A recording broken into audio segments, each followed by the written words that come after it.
see you all again. Beginning to recognize faces. Thank you very much for coming tonight. It took us a couple of days, but we brought snacks and water. So dig in and enjoy. Did you enjoy the rain this afternoon? Yes. Oh my gosh, cooled everything off, didn't it? How wonderful. How wonderful. Just a couple of household items. You know I have to say this. Please take a moment and silence your phones. I silenced mine on Monday. I forgot to turn it back on. My kids are going, Mom. So you can remember to turn it back on. And then also restrooms are back by the elevators to the left. And we're live streaming on Facebook. So the folks on Facebook, please drop a note in the comment log to let us know that you're there. And check out the display cases if you haven't already. Susie and the museum people put together a collection of display cases on the topics of the talks. And then hold your questions to the end. We'll have a short session at the end for questions and answers. And for the people on Facebook, if you will put your question in the comment section, Susie will relay it. We're going to have the museum store should be open to sell the book, to sell John's book if you're interested in purchasing it. And then he'll be available for autographs also. And let's see, let me get to the end of this. So, if you don't know him, this is John Waggener. He's our speaker this evening. He's a 5th generation Wyomingite. And you could say he comes to his topic naturally, as he was born in the I-80 town of Green River. And when I think of John, I think of Pease County, Wyoming. I'll let him explain. He's a faculty archivist at the American Heritage Center at the University of Wyoming, and we're very excited to have him come talk. Thank you very much, John. Yeah, appreciate you. Pease County, Wyoming. Where was it? Yeah, it was the first name of Johnson. Did I give you a copy of a map or something? We brought a copy of the map to our classroom for archive. Oh, that's what it was. Yeah. Well, 20 years ago, right here in Cheyenne, I gave my first public presentation, and I was invited by a Cheyenne resident named Rick Ewig. And Rick, raise your hand. Many of you probably know Rick, great Wyoming historian and archivist, and instructor at LCCC for a long time. Well, Rick invited me to give a Wyoming talk here in Cheyenne, and a few months later, Rick offered me a job on campus. So if there's anything you like about tonight's presentation, you can thank Rick. If there's something you don't like, you can chat with Rick. But thank you for the opportunity to be here tonight. I really appreciate it. As Robin said, I grew up in Green River on I-80. And our family, like so many Wyoming families, had season tickets to football and basketball games in Laramie. So I spent a lot of time on I-80, and of course we got snowed in once in a while. And like all of you, we've all heard about this crazy piece of I-80. Growing up here, I always was hearing crazy stories about the road. And so I thought, wow, let's look into it and see what kind of history we can uncover with a crazy piece of highway. Now, I don't know where all of you were on February 29th, 1972. If anyone can remember where you were, perhaps you were in front of the television watching Walter Cronkite's CBS Evening News. Well, on that evening, February 29th, 1972, on the CBS Evening News, Charles Kuralt, you might remember Charles Kuralt, he had an On the Road show. He featured this brand new stretch of I-80. So let's watch this. It's about a 4-minute clip. That will set the tone for this crazy highway.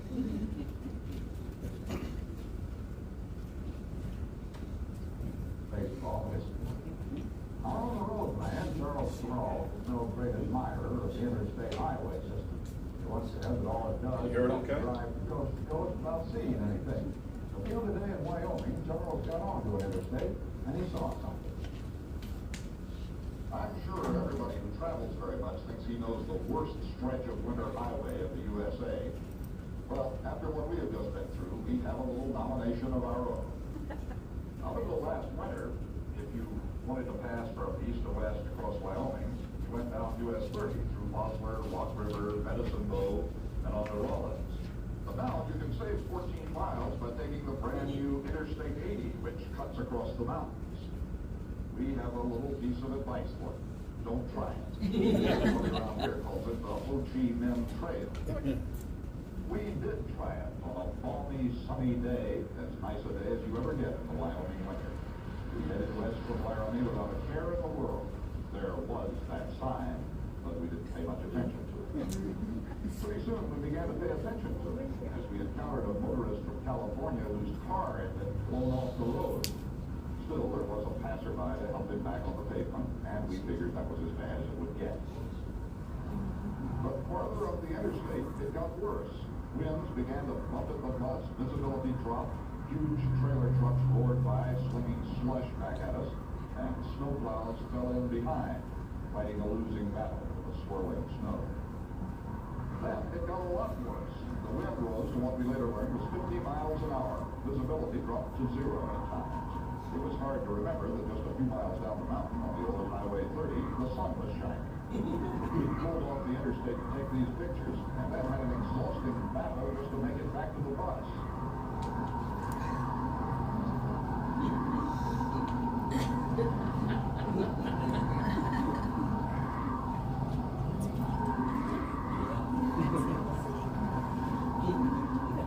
Soon afterwards, we had to stop filming because there was a 13-car accident right behind us, and we had to rush one of the victims to the hospital in Laramie.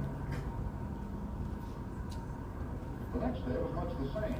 At an interstate exit called Arlington, a one-time stagecoach stop on the Overland Trail, we consulted rancher Kim Kruger, who knows these mountains, about this wretched highway which now passes through them. Years ago, they made surveys through this country to try and run the Union Pacific Railroad through here because it is shorter between Laramie and Rawlins. But every time engineers from the railroad would come back and say, of course, that this was just too much winter country to build a railroad through here. And we tried to tell them this, and of course, we know this, and but it didn't do any good. They went ahead and built it.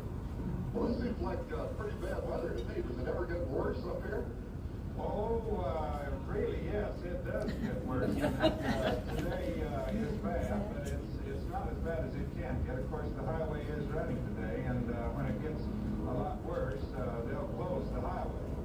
The next day, finally, the snowdrifts got too high, and the Ho Chi Minh Trail was closed. So we took old Highway 30 through town with the interstate bypass, and which therefore are dying. Boswell, Rock River, and to a lesser extent Medicine Bow present a sad parade of boarded up cafes, abandoned gas stations, businesses gone broke. The tourists who kept them going now struggle through the blizzards on the interstate to save 14 miles. Folks like Mrs. Gladys White, who runs the Rock River Garage, are still shaking their heads over that. Well, why in the world did they build it up there? That is the question. Now, everybody asks that. Why? It's being asked of, everybody says, why did they put it up there? Wyoming people say, why did they put it up there? California people say, why did they put it up there? New Yorkers, everybody says, why did they put it up there? They did.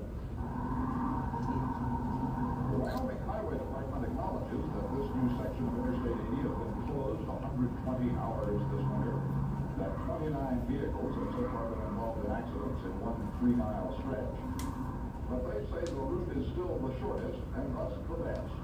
Besides, they have new snow fences in mind. Well, the signs up there say Interstate 80, your taxes at work. $50 a mile, we thought you'd like to know how your taxes are working. Trust, draw, CBS News, on the road. Well, who remembers that? Few people, yeah.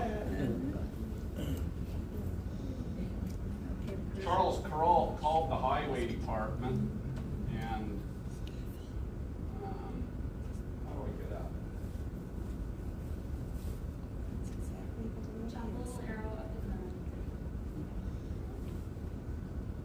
Charles Carrault called the Highway Department and said he would like to do a show on I-80. And of course, they were very excited that Charles Carrault was going to do a show on I-80. Little did they know that was the treatment they were going to get. So it didn't go over very well at the Highway Department that next day. Well, the Minh Trail, that 77-mile piece of I-80 between Laramie and Rawlins, opened 50 years ago. I was actually scheduled to give this talk in October, on October 7th, which is would have been the 50th anniversary of the first closure of I-80. COVID came along and canceled that, so I appreciate Robin and everyone at the State Archive for letting me come back tonight. I would imagine everyone here has your bearings, but just in case, here's Laramie here, Walcott Junction and Rawlins. And so we're talking about this 77-mile stretch of road. And keep old US 30 in mind. Everyone assumed when I-80 was being built that it was just going to get built on top of US 30. And in fact, across most of Wyoming, I-80 got built on top of US 30. But we have this 77-mile gap here where the feds had a different idea. Let's shave some miles off versus this longer route. You touch the screen. So that's what's going on there. Now, a lot of people think I-80's location between Laramie and Rawlins is an all-new location. In fact, the original Lincoln Highway was routed through Elk Mountain. The first 2 years of the Lincoln Highway, the official route was through Elk Mountain, but the road was closed most of the year. So people used the road through Medicine Bow and Rock River and Bosler and Hanna and then into Rawlins or Laramie. But officially, this was the road through Elk Mountain on the Walcott Junction and Rawlins. And in 1916, this is a state highway map, and in 1916, that road is referred to as the old road, and the Lincoln Highway officially goes through Rock River and Medicine Bow. So what is the deal with this road? Well, we have an option of saving 19 miles by taking a shorter route through Elk Mountain, but there's a trade-off. Winter conditions, and of course those US 30 communities are now going to be bypassed. And if you owned a motel or a filling station in Rock River or Medicine Bow, you were just about ready to lose your major source of revenues. So the Wyoming Highway Department is very much aware of the impact this would have on the US 30 communities. The Highway Department also knew about the weather up by Elk Mountain.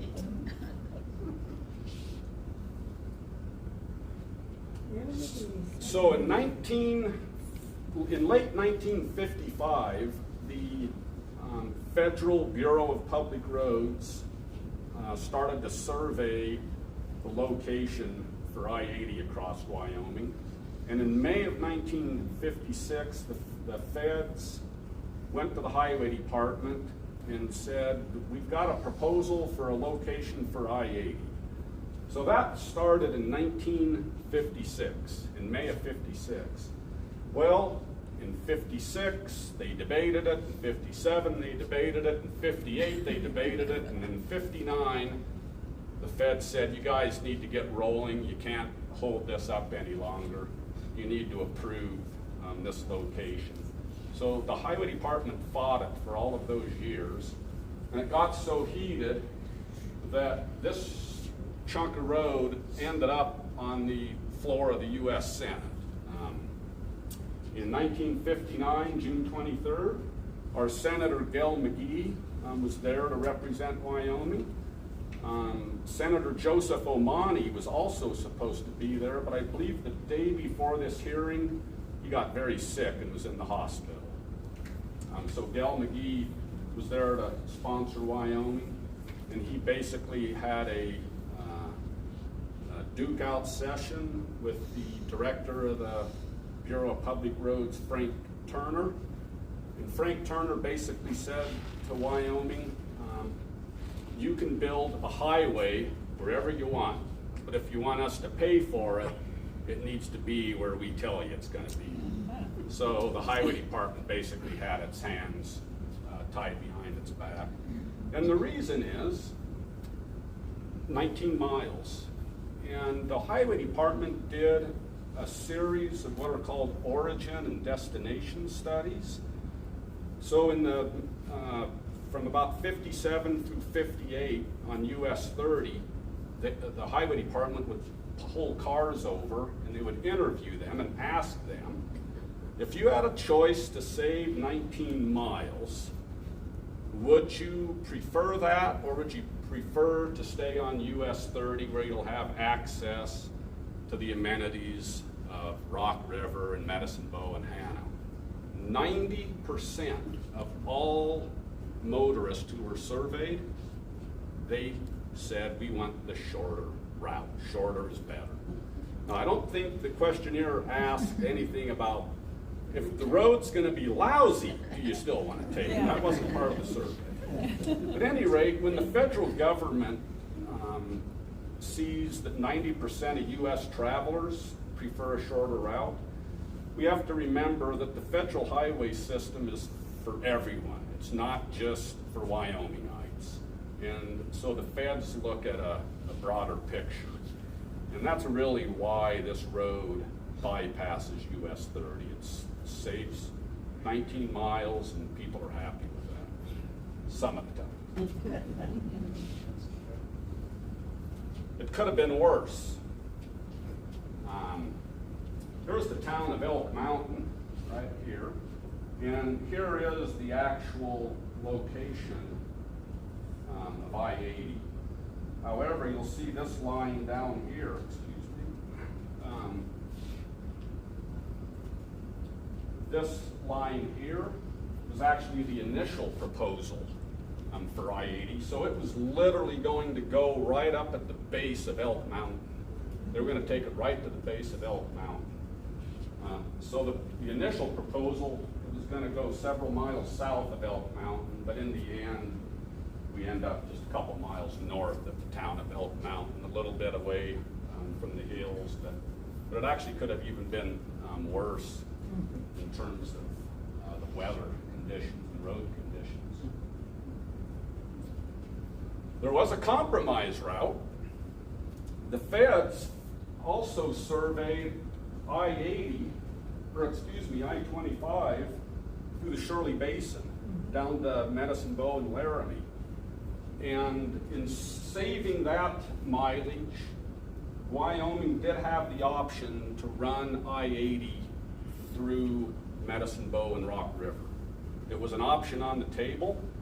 I believe at the time the highway department still was convinced that no way was I-80 going to be located through Elk Mountain and Arlington.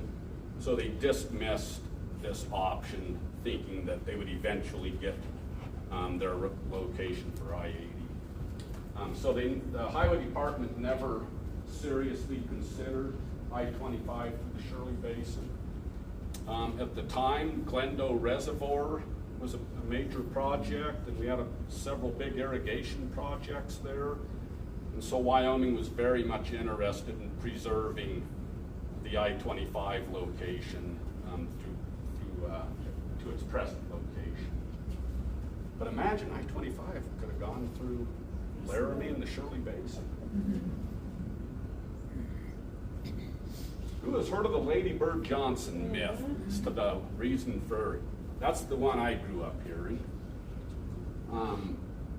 When I learned that I-80 was actually proposed in 1956, Lady Bird Johnson wasn't the first lady. So it didn't make sense to me. So I had to go look into that. And I figured it out.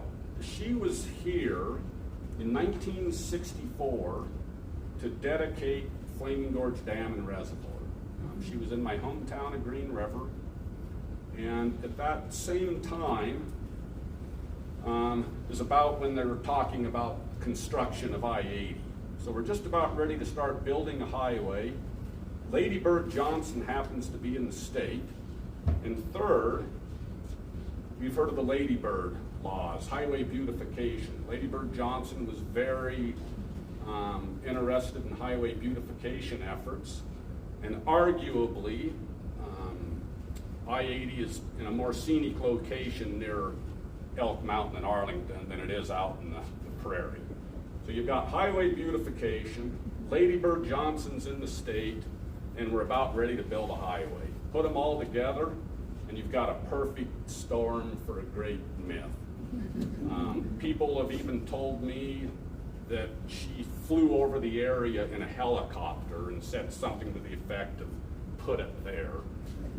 But she never was in a helicopter over Laramie and Rawlins.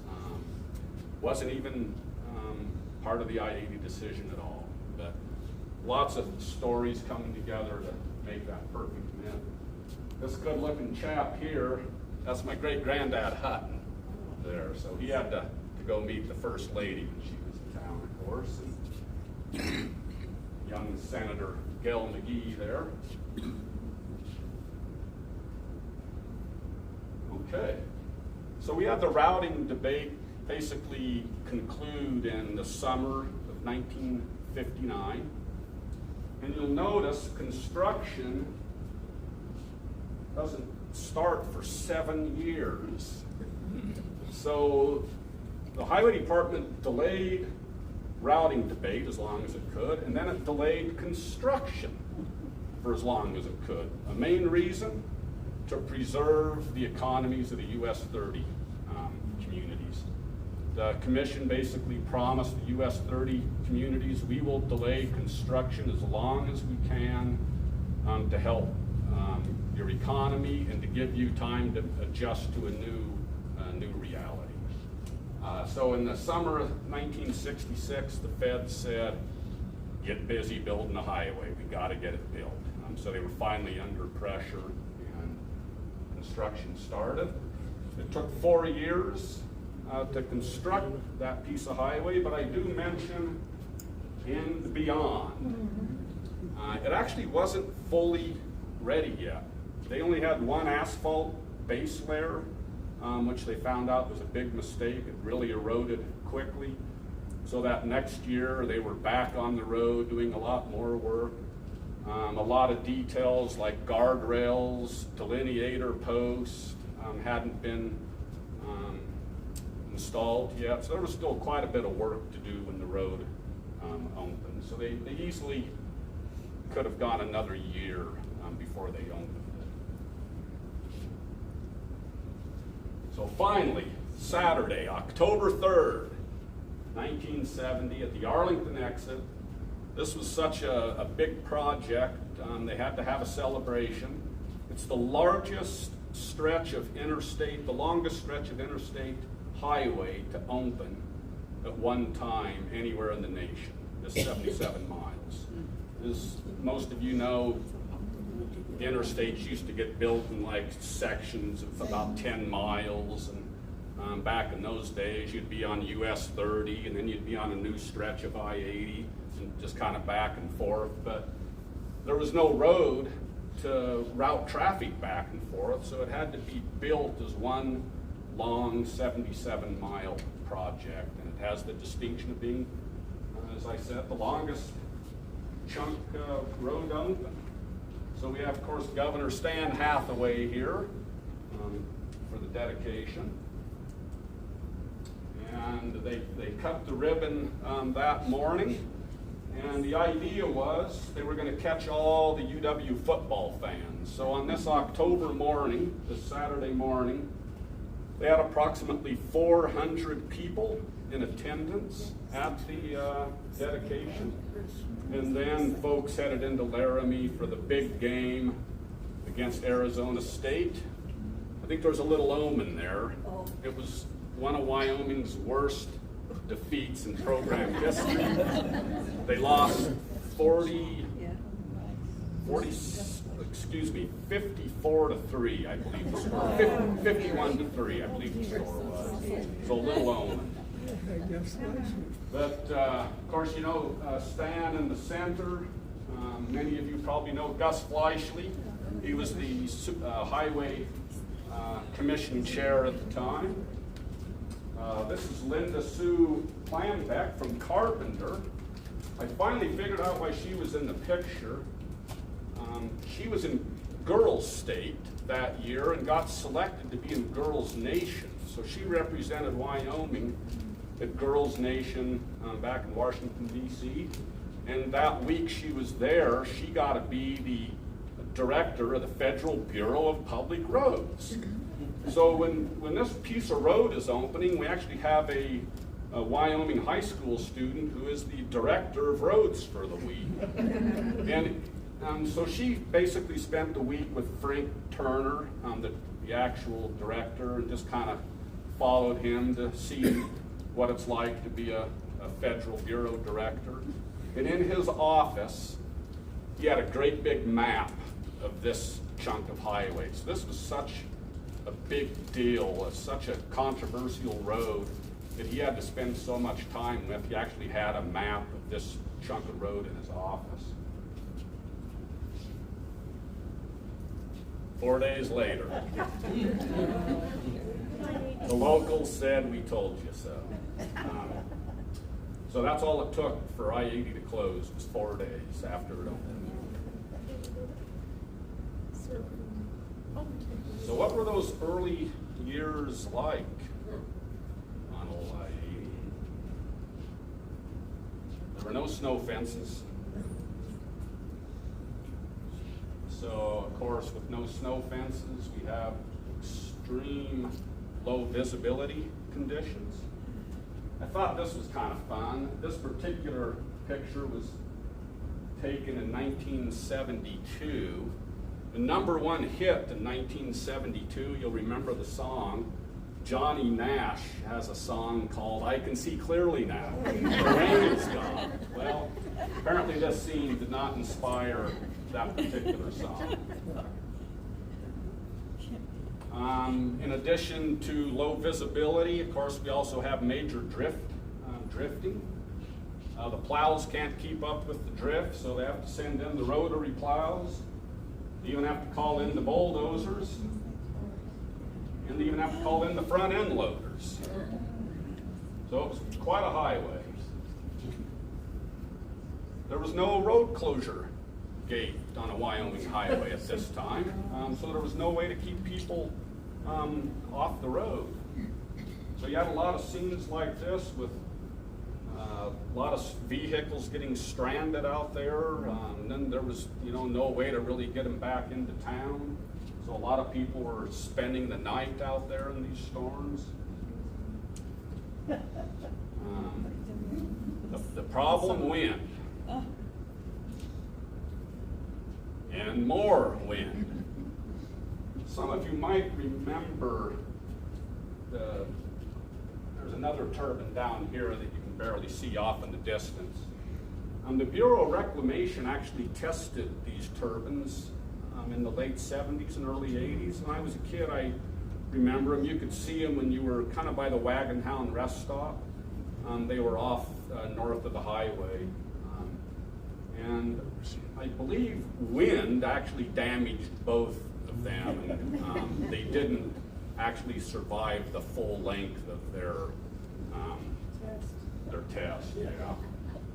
But there was a little visitors center there. You could, in the summertime, they even had a tour guide from Medicine Bow give tours. So pretty exciting. And then, of course, mix in a little bit of snow. and you've got the Snoqualmie Trail. It's not known exactly how that title came to be. Early references just say truck drivers were using the term. So that's about all we have in the written record. But I would propose a scenario like this. This is the October 12th, 1970, so the road's just been open for about a week. This is the Rawlins Daily Times headline. I checked the weather that day, and it was actually bad weather that day. But the headline story, of course, this is the Vietnam War. U.S. bombers continue saturation raids against Ho Chi Minh Trail. Well, it was lousy weather in Rawlins that day. I-80 travel conditions aren't very good. And here's a headline with Ho Chi Minh Trail in it. You could see why someone might be able to come up the Ho Chi Minh Trail out of a scenario like that. So it's probably something like this, is how it got started. And I have seen documentation of the use of Ho Chi Minh Trail within the first year of the road's opening. So it didn't take long for people to start using the term. We saw this video to start the program off. So February 29th, 1972, Charles Kuralt gives this lousy review of the new highway. You probably won't recognize, this is Charles Kuralt here. Here's his on-the-road motorhome that he would travel in. His cameraman, not a household name, but some footage he took is. Izzy Bleckman captured the footage of Jack Ruby shooting and killing Lee Harvey Oswald. You remember that famous footage? Yes. So this is the cameraman who captured on that my footage. goodness. Where is this? That's interesting. This is not a Wyoming scene. This is just the only photo I could find of the two of them together with the motorhome. There's one of the casualties. When we listen to the video, you'll remember he talked about coming up on a crash. So he actually did his filming on Valentine's Day. So he came up on that crash on Valentine's Day, 1972, and it was referred to as the St. Valentine's Day Massacre, which of course is a nod to the Chicago mobsters and Al Capone having a bunch of people killed in Chicago on Valentine's Day. He also mentions taking injured person to Laramie in their motorhome. Well, if you're wanting a new book to read, besides my I-80 book, Charles Kuralt wrote a book called On the Road, and he devotes several pages to this crash, including rescuing the dog. There was a dog involved in that crash, and it was out in the prairie running around, so he found that dog and got it back to the owner. But that gal who got hurt in that crash and got taken to Laramie, she actually heard about this book project. Someone told her about it, and she tracked me down, and she said, I'm the one who got hurt in that crash. So I actually have some quotes from her in my book, but she didn't want to be named in the book, so I don't actually have her name in the book. I left it out. Another funny story as part of that is someone in that crash had gone home for the weekend, a college student, and his mom baked him a cherry pie. Well, he had it in the back seat, so when he got in the pile up, the cherry pie flew up and hit him in the head. So he had red all over, and he thought that he had a massive head injury. So a little funny side story. So obviously, we've got a big mess out there. The highway department basically was given this road by the federal government. The highway department had to figure out how to make it work. So basically, a lot of extra attention, a lot of innovation and resources. Snow fences really were, they weren't scientific like they are now. It was the highway department who actually really gets into the design of snow fences. Prior to that, we used kind of a standard fence that's been around for approximately 100 years. So snow fence research is a big deal. They even do scale model testing. So here's the little scale model fence, just about this tall. They made one out of popsicle sticks initially, but this one, it's actually made out of metal. They just designed a snow fence, and based on the height and the angle, they could determine the snow holding capacity. So they did all this research out near the Cooper Cove exit. I don't know, are there any former highway department employees here who were part of any of that? I don't know if they didn't mention. So very, very scientific research to go into the snow fences. They even did fence height studies. How tall does a fence need to be? And they determined for an area like this, at least 12 feet is kind of the number they came up with. They even tested various designs. This is called the zigzag. So they had this out near Arlington. The idea here was to try to reduce wind load on the fence, so they have these different directions. They finally settled on this one. And what do they call it? The Wyoming fence. The first ones were installed late in the summer of '71, so we're just getting ready for the second season on the new road. They wanted to make sure they had at least some snow fencing up before the road, before winter came that next season. So this is a 12-foot tall Wyoming snow fence. You can see it's slightly angled. So this is still kind of the industry standard. This fence went all the way around the world. This became the main snow fence, and it all started right here on I-80. So the snow fence is a big deal for Wyoming. And when we think of Wyoming, we think of the equality state, we think of the cowboy state. Well, how about the snow fence state? I'll propose that.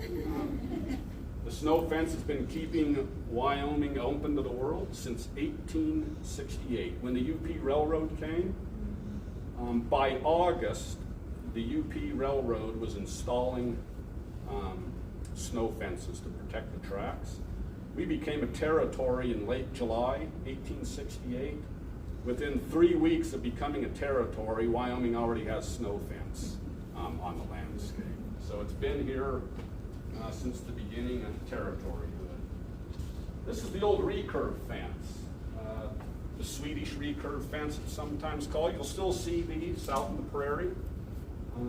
They haven't used them since the late 70s, early 80s, so if you see a recurve fence out in the prairie, it's been there for a while.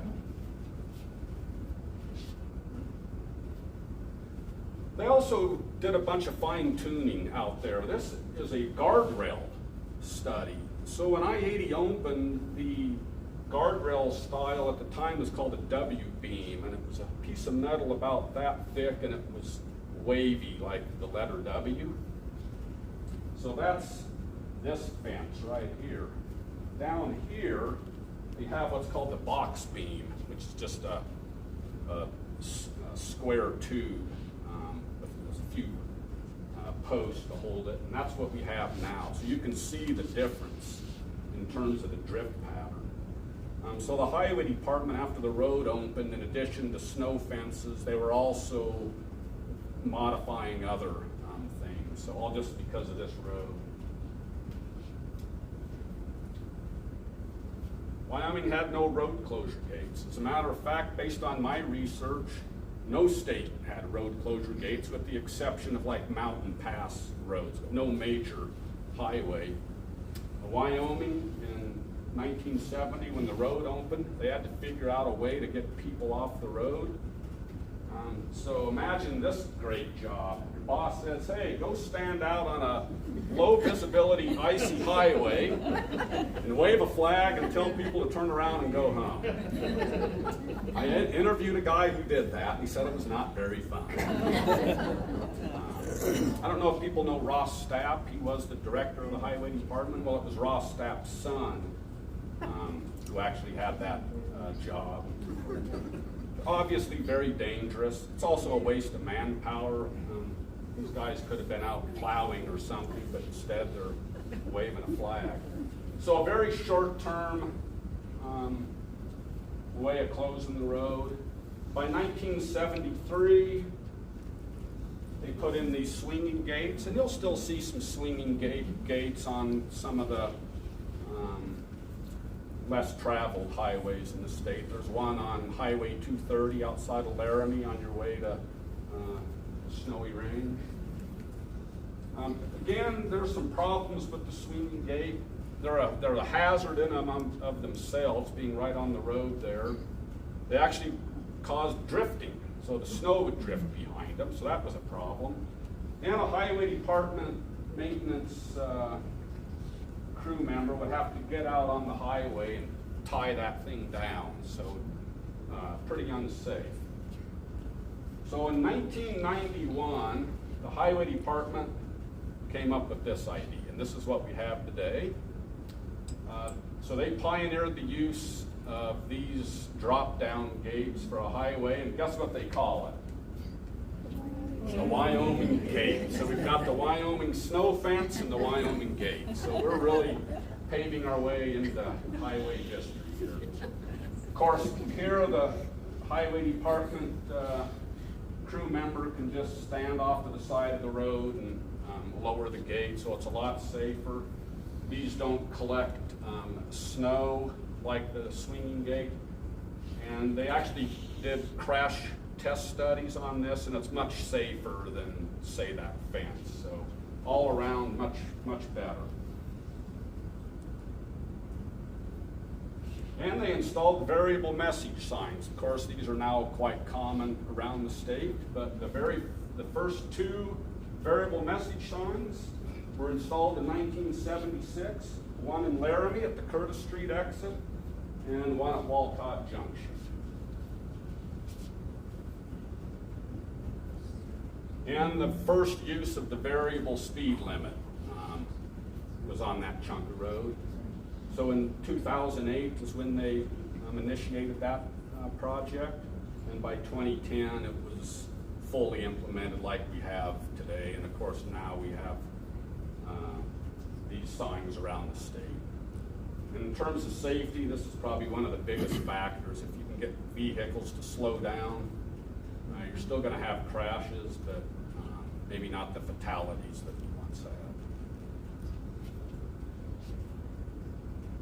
And also the sand sheds, those little kind of tan-colored sheds. There's, about every 20 miles. Before these,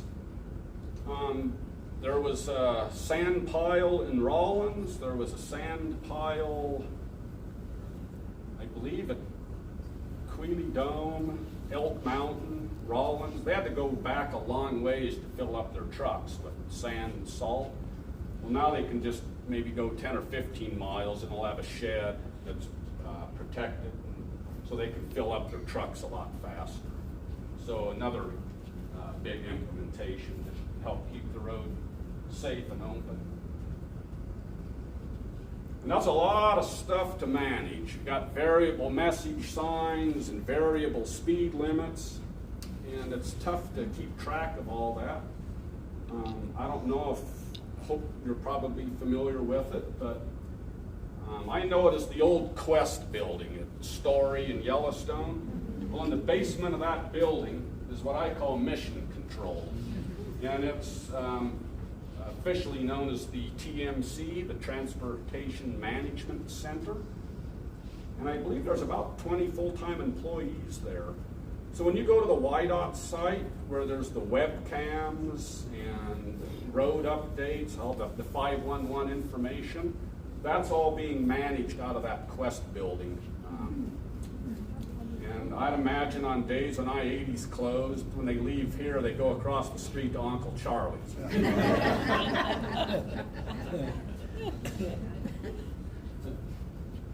So I'll leave you with a pretty picture of a Wyoming fence. In terms of I-80's future, well, all of us know what the traffic's like out there now, especially the semi-commercial truck traffic. It's now about 60%.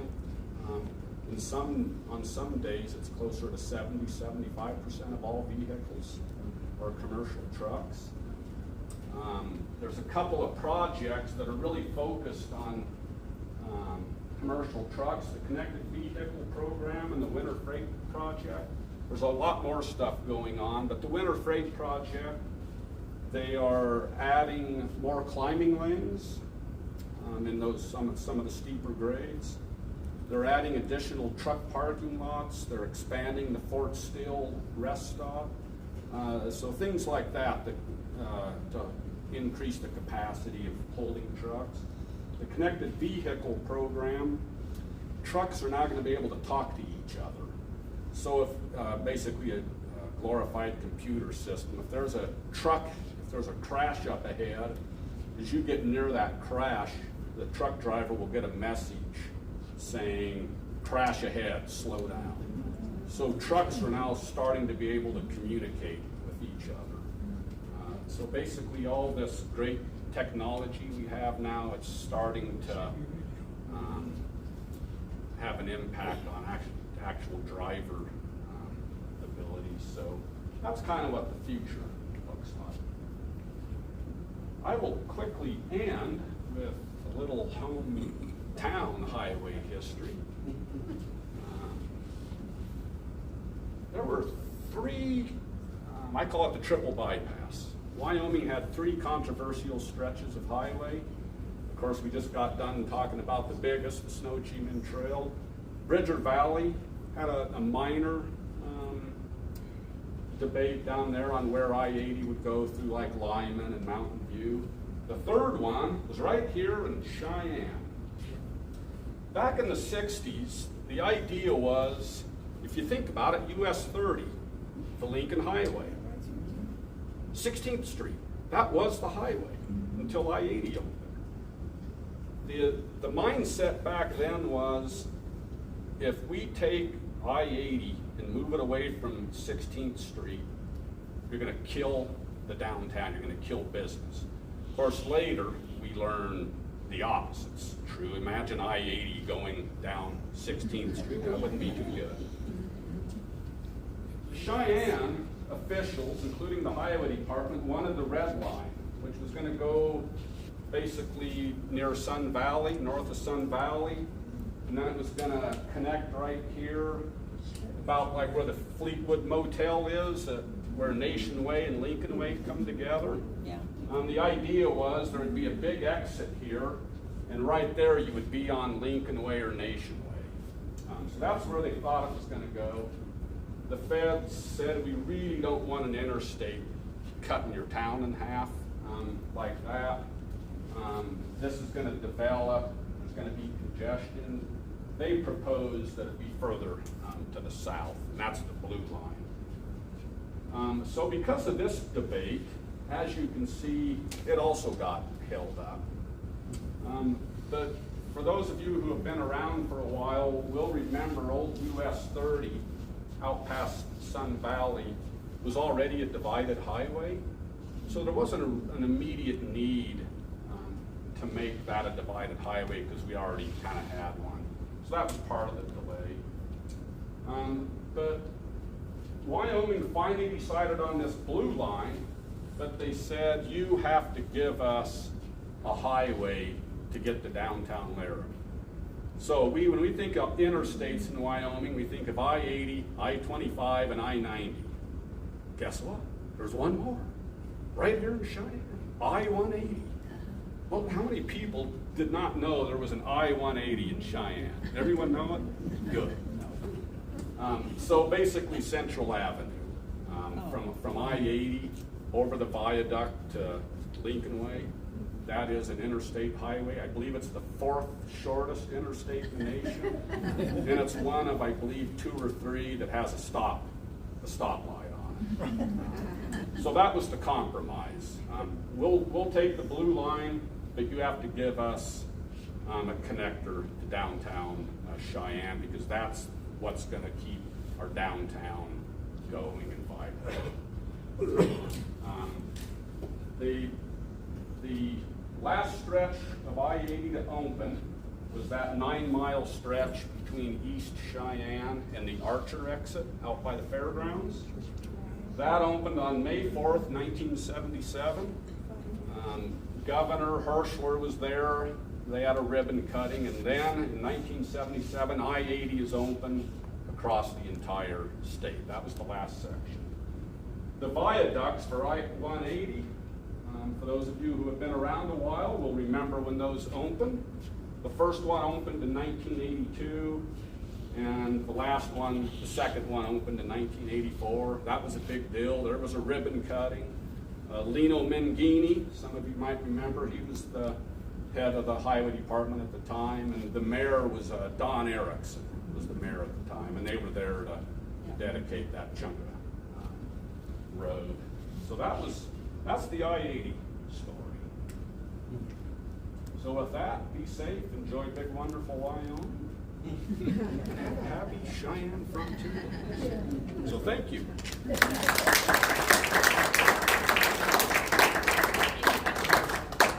Any questions for John? Yes. Was the trucking industry in on that decision on 14 miles, saving 14 miles of highway? They were. The 2 big lobby groups were the trucking industry and the Greyhound bus lines. When you own 1 or 2 vehicles and you occasionally go up and down a highway, 19 miles is nothing. When you have a fleet of 50 semi-trucks, multiple trips a day across the I-80, do the math, 19 miles times 50 trucks times 2 trips a day for each truck, adds up fast. And that was part of the Fed's decision, because again, they were looking at national interest, not just an average day Wyoming item. So the trucking industry had a big say in the lobby effort. But when they built the bridges over the railroad track in Cheyenne and all that, that's the I-80 thing. Mm-hmm.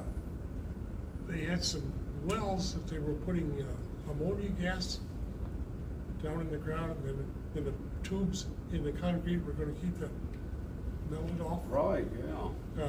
Was that? Did you know about that? I did, yeah. And what happened to it? I thought they were still heated. They're not anymore? I don't know. I'm just wondering. Yeah. As far as I know, it was still in operation. I suppose if it wasn't, you would know when it's super cold. What are the viaducts like when it's bad? Are they iced over? They stay clear? Or iced over? So yeah, they might not be working anymore. I'll have to look into that. Yeah, Rick. John, as you leave Bosler, there's a stretch of a 4-lane highway. Mm-hmm. Why is that? So if you're all familiar with the divided stretch of US 30 between Bosler and Rock River, in the late 50s, that chunk of road was deteriorating, and they had to completely rebuild about a 20-mile stretch of road. And by this time, US 30 traffic is pretty heavy. So they couldn't really easily reconstruct that road. So the idea was, traffic volume's already increasing. We have to rebuild 20 miles of road. Instead of doing that, they actually built a new parallel road.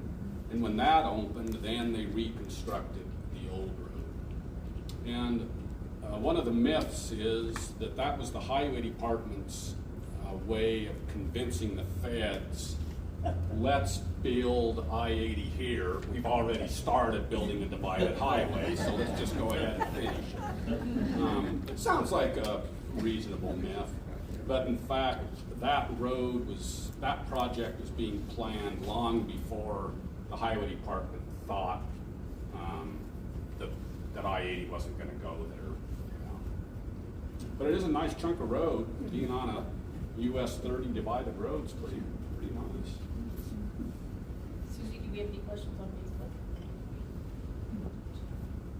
Facebook? Bev, you had a I question? did. Sometime or other, the highway department got in a controversy with the feds over painting the side stripes yellow instead of Right. white, because we wanted it yellow, Yeah. so we could see where the edge of the road was, and we lost that battle. When did that happen? That was in the late 50s. Yeah, Oh, before interstate. well, some of the interstate was opened. Okay. Not the whole project, but some of it. That's called the yellow stripe issue.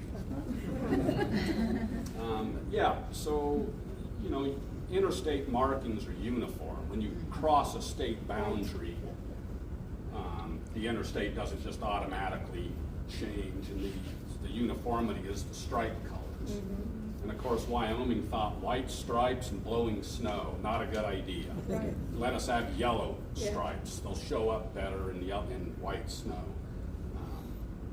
But the Fed said we need uniformity. It was a short-lived debate. It was never Was anything logical. serious. A few conversations Yeah. were had, a few letters to the editor, a few editorials, but nothing big. I do collect stories. Back here at the table, I do have business cards. If you do have a question and you want to ask me privately, feel free to call me or email me. If you have any stories you want to share, often after a talk, I'll get an email from someone who had some grand story about a crazy day on I-80. So if you have anything like that, feel free to call me or email me.